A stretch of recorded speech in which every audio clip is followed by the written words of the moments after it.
Okay, so we're going to make a video on what to look out for when buying a protection dog.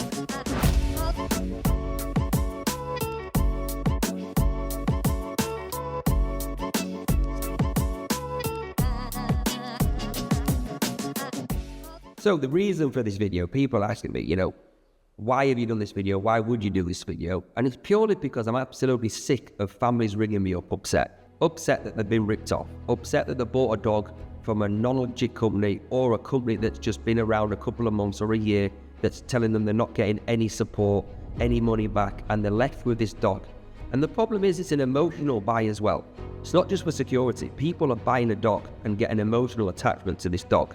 So these people are preying on them, they're playing with people's emotions, and you're putting dogs into environments which are not fair for the dog and not fair for the family. And that really irritates me. We have no problem selling dogs. There's always a waiting list to buy a dog from us. I'm not trying to sell more dogs. I don't need to sell more dogs. I'm sick of people getting ripped off by other people. And it annoys me, genuinely, because it gives the industry an awful name. It's not fair.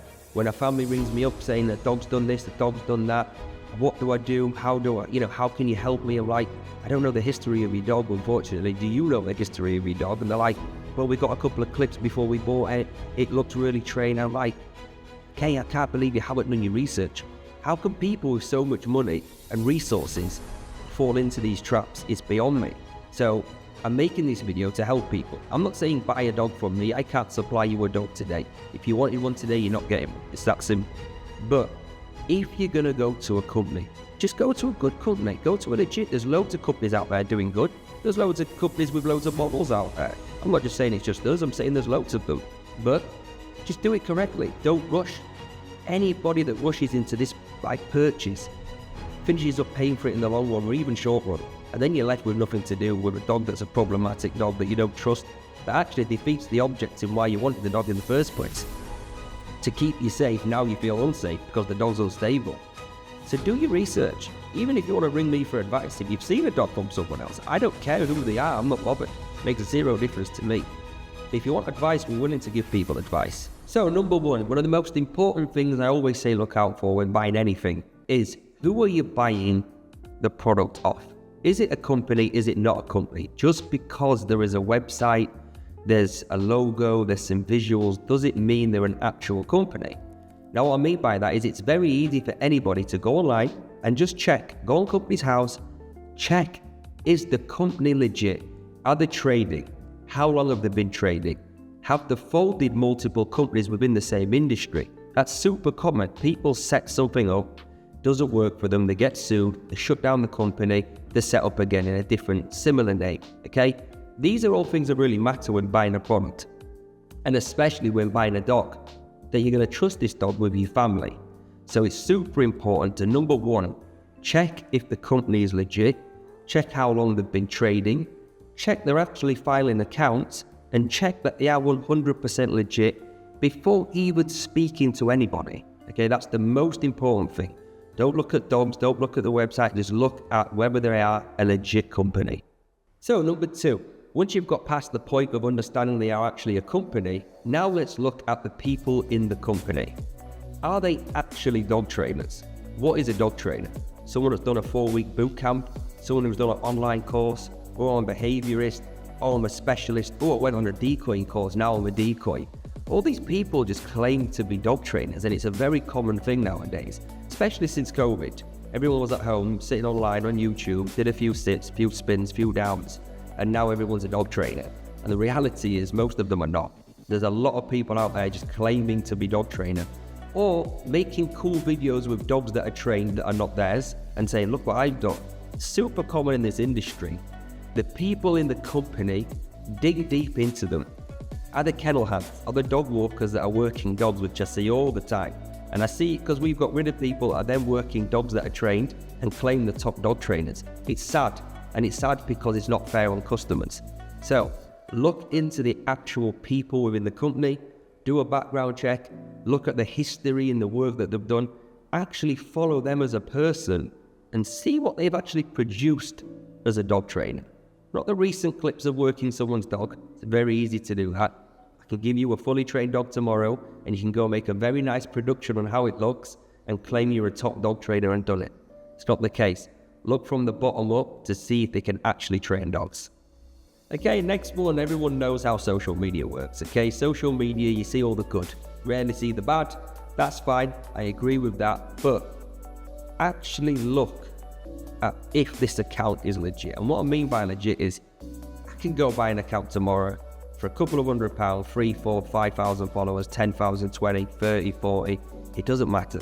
You can make things on social media look great.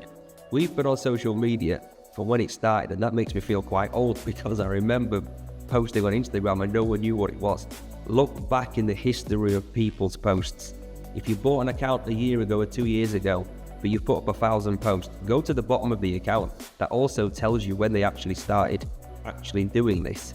So not because they've got 1,000 or 2,000 posts means they've been around for a long time. It doesn't. It just means they've posted a lot. Dig deep into the account. Look at if it's legit. Look at the comments. Look at the likes. It's very easy to buy everything, but seriously, dig deep into people's accounts and you'll actually see whether it's a legit profile or even if it's just a look good profile and it's not actually good. Okay, so dig deep into people's accounts. You can dig deep into ours and you'll see how far we go back.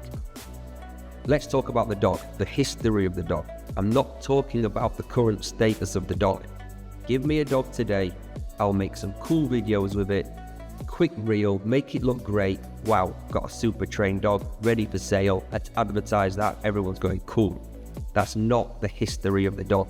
If you are buying a dog, you should be seeing the history of the dog. What I mean by that is, the people who have trained it, you should be seeing the videos of it. People ask, why do you spend so much money on media? Why do you spend so much on cameras and everything that you do?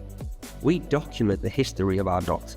I can send you 100, 200, 300 clips of a dog that's been with us and showing you the process of how it's been trained. From the beginning to the end. It's that simple. If you're buying a dog based off a current video status and you've got no background or no history on it, you're buying a dog with no history. People can turn around and say to you, oh, the dog's been trained. Yes, not by them, they don't know it. The reason we are what we are and the reason we charge what we charge is because we genuinely put the time into these dogs to fully know them. If I trust them with my family and my own kids and with everybody around me, then I trust them with other people's. Would I do that with a dog that I just purchased yesterday, that I've made a cool video with, or 3 days ago, or 4 days ago? All right, it's trained, great.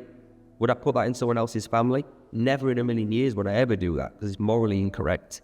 You have to know the dog inside out before supplying it to someone. And if you do know the dog inside out, then you should have the history of the dog inside out, with all the videos to back that up. So again, if you're buying a dog, why not ask the questions, can you please show me the history of the dog with all the videos, like we do in our videos. And last but not least, people, references. Talk to people who have actually bought dogs from this company. Not 1, 2, 3 or 4, couple of friends that, oh, here, I'll give you his number, ring him, he bought a dog off me. Ask for multiple references. What's wrong with that? Why should you ask? You know, if you don't fully trust the company, do your research on them. I can give you 150, 200 references today, and you can ring them all up, and they'll show you videos and pictures, and give you honest opinions and advice on how we work as a company. Ask for references. What's to stop you doing that?